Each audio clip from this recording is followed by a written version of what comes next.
ሁሉም ከንቱ ቀረ። ወንድሜ ባላሰበው ሰዓት በመርዝ ገደሉብኝ። ባላሰበው ሰዓት በሉብኝ።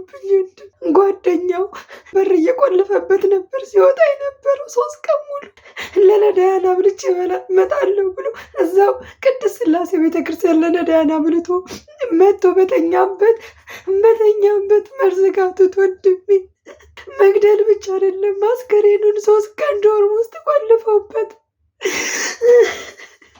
ምን እንዳደረጋቸው ምን እንደበደላቸው ቅጣቱ ምን እንደሆነ ለዚህ ቅጣቱ የሚበደሉ ምን እንደሆነ ባውቀው ደስ ይለኛል። እሱ ለራሱ ከሰው ጋር ይነጋገር። ይሄ ነው ብልሽ ከመጨነቅ ውጭ ምንም አታረጊልኝም አለኝ። ይሄም ባለኝ ከ5 ቀን በኋላ ወንድሜን ገደሉት። በጣም ብዙ እቅድ ነበረው። እናቱ ነርቭ ታማሚ ናት። አላማው እናቱን ማሳከም ነበር። እኔ ደክሞኛል፣ ከዚህ በላይ አልችልም። ይሄ ልጅ የኔ ወንድም ብቻ አይደለም። ይሄ ልጅ እናቴ ልጅ ብቻ አይደለም። ይሄ ልጅ ሀገር ልጅ ነው። ይሄ ልጅ የኢትዮጵያ ልጅ ነው። ነገ ተምሮ ቢመረቅ በዚህ ጭንቅላቱ ኢትዮጵያን 1 እርምጃ ማራመድ የሚችል ልጅ ነው። እጅግ በጣም ምሁር፣ እጅግ በጣም ጀግና የሆነ ልጅ ነው። መረጃውን ሁሉ እልክላችኋለሁ። የኢትዮጵያ ሕዝብ ፍረደኝ። ለስንት ደረጃ ስጠብቀው ድካሜን፣ ልፋቴን፣ የእናትን ድካም ገደል ከተቱት። በደሌን ለማልናገር ወንድሜ ባዶ ቤት ሬሳው እንኳን ሰው እንዳይደርስለት ፍረዱኝ። ይሄ ልጅ የኔ ልጅ ብቻ አይደለም። ሰኞ ማታ አዲስ አበባ ዩኒቨርሲቲ በገዛ የልብ ጓደኛው ለቀናት አሰቃይቶ በር ቆልፎበት እየወጣ በአሰቃቂ ሁኔታ ተገደለ። ይህ ግድያም ለተወሰኑ ጊዜያት አልተሰማም ነበር። የሚያሳዝነው ደግሞ ገዳዩ ጓደኛው የሆነ ወቅት ላይ ታሞ ነበር። የዛን የህመሙ ጊዜ ግን ያስታመመው ይህ በአሰቃቂ ሁኔታ የተገደለው ወጣት ነበር። በመጨረሻም ግን ባተረፋት ነፍስ በልብ ጓደኛው ላይመለስ ተሸኘ። አዲስ አበባ ዩኒቨርሲቲ የተፈጠረው እጅግ አረመናዊ ግድያን በተመለከተ የሟች እህት በእንባ ለመላው የኢትዮጵያ ሕዝብ ፍረዱኝ፣ የወንድሜ ነፍስ ፍትህ ታግኝ ስትል ስለተፈጸመው አሰቃቂ ግድያ በቪዲዮ ቆይታ አድርጋለች። እኛም ይህንን ቪዲዮ ተመልክታችሁ ድምጽ እንድትሆኗት በትህትና ጠየቅን። አብራችሁን ቆዩ። ወንድሜ እዚህ ለመድረስ በጣም ብዙ ዋጋ ከፍሏል። እናቱ ከ1ኛ እስከ 8ኛ ድረስ በጣም ብዙ ዋጋ ከፍላን ያስተማረችው። የሴት ወንድ ሆና ብቻዋን ተሰቃይታን ያስተማረችው። ከዛ በኋላ ደግሞ እኔ ሰው ሀገር ላይ ተሰቃይቼ እነሱን አስተምራለሁ ብዬ አላማዬን እነሱን አርጌ ተሰድጄ እነሱን እያስተማርኩ የራሴን ህይወት ትቼ ለእነሱ የኖርኩት። ሰው ሀገር ላይ ለ8 ዓመት ስኖር የእጅ አይናቸው እንኳን አላየሁም። እነሱን እያስተማርኩ ስለነበር ማለት ነው። እና እየናፈቁኝ እንደ ውሃ እየጠሙኝ እየራቡኝ ግን እነሱ እስከሚመረቁ እያልኩ ነበር ሰው ሀገር ላይ ስቃጠል የነበረው። በጣም ጥሩ፣ በጣም ትሁት፣ በጣም የቤተክርስቲያን ልጅ ነው። በተለይ ግቢ ጉባኤ አገልጋይ ነው። በዛ ላይ ቆራቢ ነው። በዛ ላይ አብነት ሊማር የነበረ ልጅ ነው። በዛ ላይ በእምነቱ በጣም ጠንካራ ነው። ጠዋት ተነስቶ ኪዳን ይሄዳል። ከዛ ወደ ትምህርቱ ይሄዳል። ከትምህርቱ ሲመጣ ሰርክ ጉባኤ ይሄዳል። ከዛ በኋላ ደግሞ ጥናት ላይ ነው። እንቅልፍ ሰዓት እንኳን የለውም። 1 ቀን የበቃ እንቅልፍ እንኳን ተኝቶ አያውቅም። 1 ቀን ማለት ነው። ቁጭ ብሎ ነው የሚያድረው። 24 ሰዓት ማጥናት ነው። በጣም ጎበዝ ነው። 10ኛን ስትሬት ኤ ነው ያመጣው ሁሉንም ትምህርት። 12ኛን 593 አምጥቶ ነው አዲስ አበባ ዩኒቨርሲቲ የገባው። ያን ያመጣው ቁጭ ብሎ አይደለም። ያን ያመጣው ተኝቶ አይደለም። ያን ያመጣው በጸሎት ነው። ያን ያመጣው በማጥናቱ ነው። እንቅልፉን አጥቶ መከራ በማየቱ ነው ያመጣው። እንዲሆነ አዲስ አበባ ዩኒቨርሲቲ ገባልኝ። ቢያንስ ጥሩ ቦታ ሴፍቲ ቦታ ላይ ገባልኝ ብዬ 1 ቀን ስለሱን የመጥፎ ነገር ይደርስበታል ብዬ አስቤ አላቅም። እግዚአብሔር በሚያውቀው 1 ቀን። በጣም ትላልቅ ራዕይ ያለው ልጅ ነው። እጅግ በጣም አሜሪካ በፌያዶልፊያ ስኮላርሽፕ መጥቶለት ነበር። እንደገና በካምፓኒ አንዳንድ ካምፓኒዎች ላይ ሶፍትዌር ስለሚሰራ በሱ ላይ ትሄዳለህ ተብሎ ነበር። ቢያንስ እስኪመረቅ ነበር የሚጠብቀው ሊሄድ።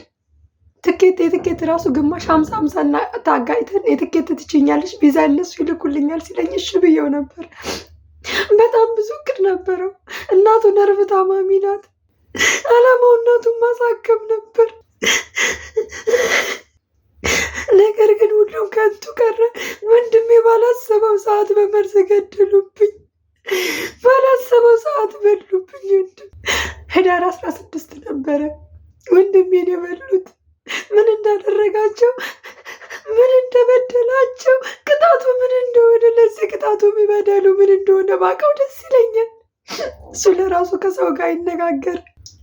አላማው ትምህርቱና እምነቱ ብቻ ነው። ከዛ በተረፈ ምን ውስጥም የለበትም። መሬቱን ሲረግጥ እንኳን የሚጠነቀቅ ልጅ ነው። እጅግ በጣም በእምነቱ ጠንካራ፣ ትሁት፣ አስተዋይ።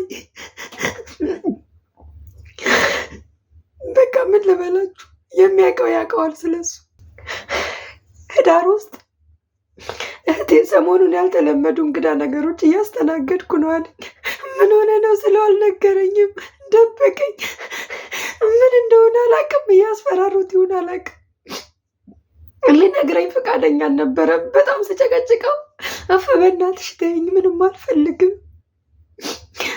ብር ልላክልህ ስለው ምንም አልፈልግም፣ በእናትሽ ተይኝ። ይሄ ነው ብልሽ ከመጨነቅ ውጭ ምንም አታረጊልኝም አለኝ። ይህም አለኝ ከ5 ቀን በኋላ ወንድሜን ገደሉት። ዶርም ውስጥ በተኛበት መርዝ አጠጥተው ገደሉት። መግደል ብቻ አይደለም፣ አስከሬኑን 3 ቀን ዶርም ውስጥ ቆልፈውበት ሞቱን እንኳን ሳያሳውቁ 3 ቀን አስከሬኑን ዶርም ውስጥ ቆልፈውበት።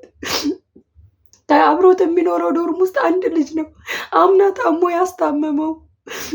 አብሮት የክፍል አሳይመንት የሚሰራ ጓደኛው ሲያስመልሰው ግን በር እየቆለፈበት ነበር ሲወጣ የነበረው 3 ቀን ሙሉ። ስጠይቀው ጓደኝነቱን ነው ካደኝ።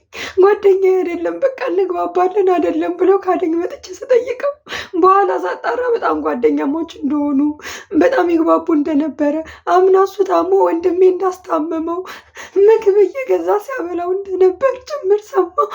እንግዲህ ተያችሁ ላፕቶፕ ከመግዛቱ በፊት በወንድሜ ላፕቶፕ እንደሚማሩ፣ ላፕቶፕ እንኳን ሲገዛ ወንድሜ ሄዶ እንዳጋዛው፣ የክፍል አሳይመንት ሳይቀር አብረው እንደሚሰሩ፣ ከዛሬ 2 ዓመት በፊት እንደሚተዋወቁ፣ በጣም ጓደኛ ማቾች እንደነበሩ፣ ዘንድሮም አንድ ዶርም እንደነበሩ ሰማሁ። የኪዳነ ምሕረት ዕለት ነበር።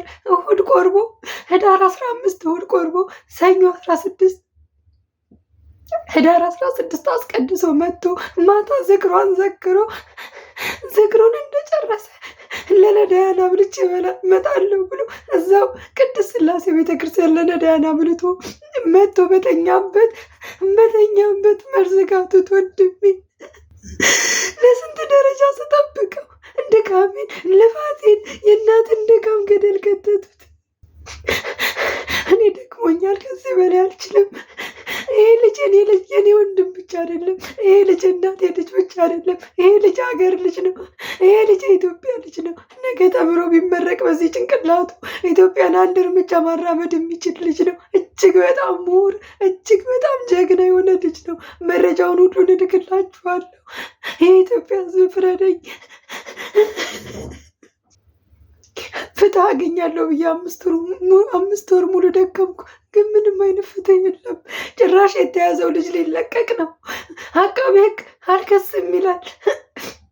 ልጁ ልቀቁኝ እያለ ነው። እሱ ጠበቃ ግዙ አቁሞ ይሟገታል። እኔ ግን ጠበቃ ማቆም አልችልም። በደሌን ለማልናገር ተቃጠልኩ፣ ቆሰልኩ። ወንድሜ እንደው እየጠማኝ እየናፈቀኝ እሱን አስተምራለሁ ብዬ ሰው ሀገር ተንከራትቼ አይኑን ሳላየው አፈር ገባ ወንድሜ። ፍረዱኝ። ይሄ ልጅ የኔ ልጅ ብቻ አይደለም የእናንተም ልጅ ነው። ፍረዱኝ። ድካሜን ተመልከቱ። ህይወቴን ረስቼ የኖርኩት ለእነሱ ነበር። ሁሉ ነገር ከንቱ ቀረ። እናቱ መቋቋም አቅቷት ገዳም ነው ያለችው። በዛ ላይ ነርቭ ታማሚ ናት። እንግዲህ ይታያችሁ፣ እናንተ ፍረዱኝ። ሰኞ ማታ ህዳር 16 ማለት ነው ወደ ወደ ዶርም ስመጣ ወንድምሽ አልጋ ላይ ተኝቶ ነበር አለኝ። ከዛ ስለው ሊያገኘን ራሱ ፈቃደኛ አልነበረም። ስለ ወንድሜ ባህሪ ሊነግረኝ፣ ስለተፈጠረው ነገር ሊነግረኝ ስደውልለት ራሱ ሊያገኘኝ ፈቃደኛ አልነበረም። ታደሰ አገኘው ይባላል ዶርም አብሮ የሚኖሩት እና ደውዬ እንኳን ላገኘው ስፈልግ ሊያገኘኝ ፈቃደኛ አልነበረም። መጨረሻ ላይ በዲኑ በኩል ወይ ደግሞ በተማሪዎቹ ኃላፊ በኩል እዛ ቢሮ ቀጠሮ ይዤ ነበር ያገኘሁት እና ምንድነው የተፈጠረው ስለው ሰኞ ዕለት ኪዳነ ምሕረትን ዝክር እንደነበረው አላቅም አለኝ። እስከ ዛሬ ውብዬ እንደሚዘክር አታውቅም አልኩት። አውቃለሁ ግን የዛን ቀን 16 መሆኗን አላቅም አለኝ። እሺ አልኩት። ስገባ ጠረጴዛ ላይ ስዕል አድኖና ሻማ ነበር እና ዝክር እንደነበረ ትዝ አለኝ አለኝ። እሺ ስንት ሰዓት ነው የገባው ስለው ከምሽቱ 5 ሰዓት ከ10 አካባቢ አለኝ። እሺ ስለው ውብሸት አልጋ ላይ ነበረ። ከዛ እኔ ወጥቼ ተኛው። እንደተኛው 2 ጊዜ የማስመለስ ድምፅ አሰማ። ውብሸት ውሃ ልስጥህ ስለው ዝም አለኝ። እኔም ደግሜ ያልጠየኩትም ወርጄም አላየሁትም፣ በዛው ተኛው አለ።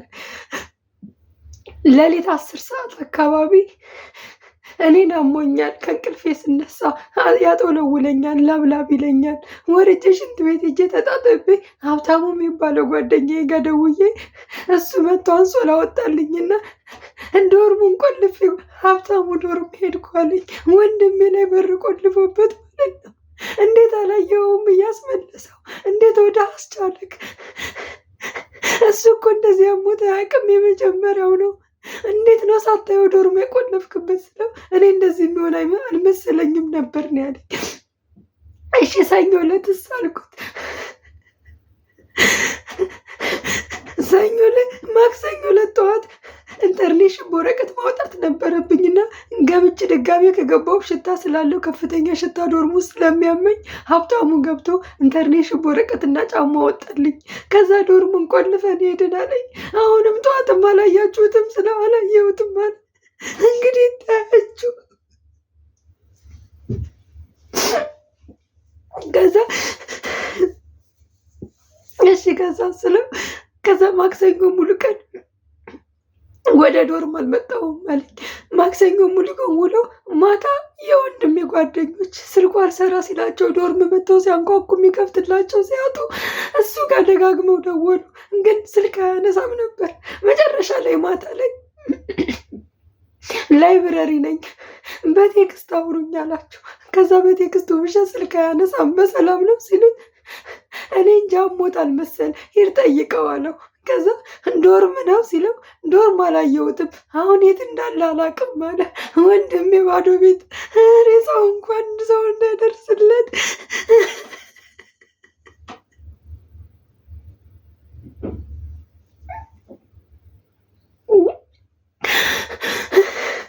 ከዛ ልጆቹ ግራ ገባቸው እና ማክሰኞ ማታ 1 ሰዓት አካባቢ ለቤተሰብ አሳወቁ።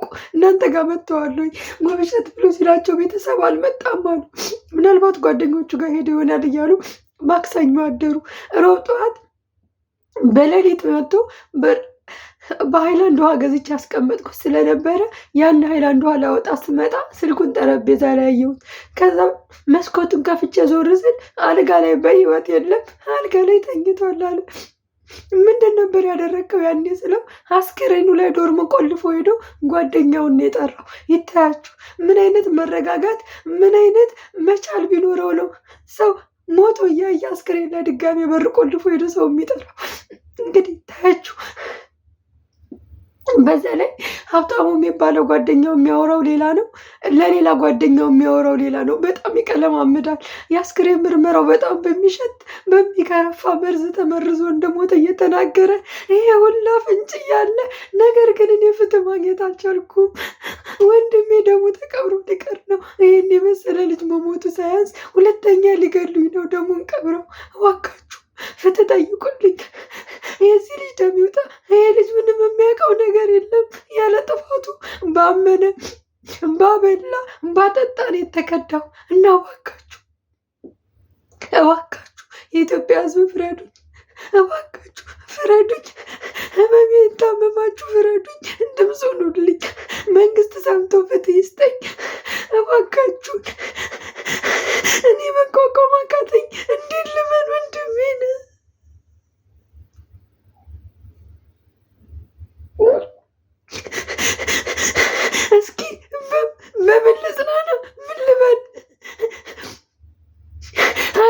ኢትዮጵያ እንደዚህ አይነት ሰው አለባት። እንግዲህ እኔ ምን ልበል? እስኪ በምን ልጽናና ንገሩኝ።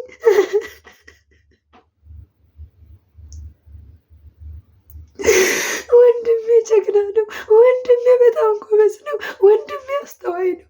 የትንሽ ትልቅ ነው።